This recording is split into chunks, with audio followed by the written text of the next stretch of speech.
আজি বহুত কষ্টৰ বিনিময়ত আমি আজি পাইছোঁ।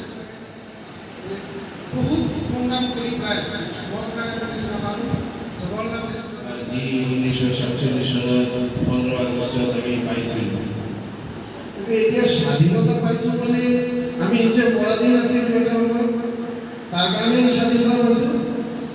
পৰাধীনতাৰ আৰম্ভণি শুৰু হ'ল 17শ শতিকাত। এতিয়া তেওঁলোকক ৱেলকাম জনাইছিলে, বৰ ঢোল বাজাত সহকাৰে ৱেলকাম জনাইছিলে আমাৰ ইণ্ডিয়ান কিছুমান মানুহে, যে আচলতে তেওঁলোকে বিজনেছ কৰিব আহিব, হয়তো আমাৰ দেশখনৰ উন্নতি হ'ব, সেইটো কাৰণে ইয়াতে ৱেলকাম জনাইছিল।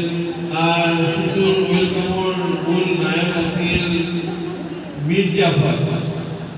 এই আমি কথাই কথাই এই শব্দটো ইউজ কৰোঁ।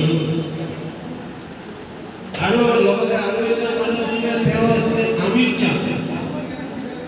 এওঁলোকে কি কৰিছিলে, ৱেলকাম কৰি ঢোল বাজা সহকাৰে ৱেলকাম কৰি আমাৰ ইণ্ডিয়াত আনিছিলে।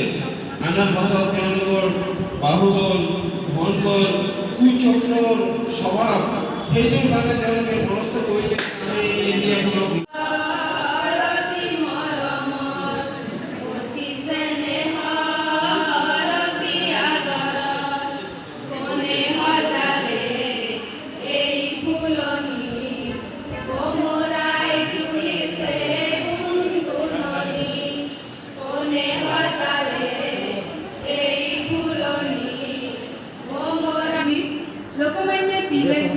नेताजी सुभाष चंद्र बोस जी और भगत सिंह जी जैसे स्वतंत्रता सेनानियों ने कठिन संघर्ष किए थे, जिनमें से कई लोगों ने अपनी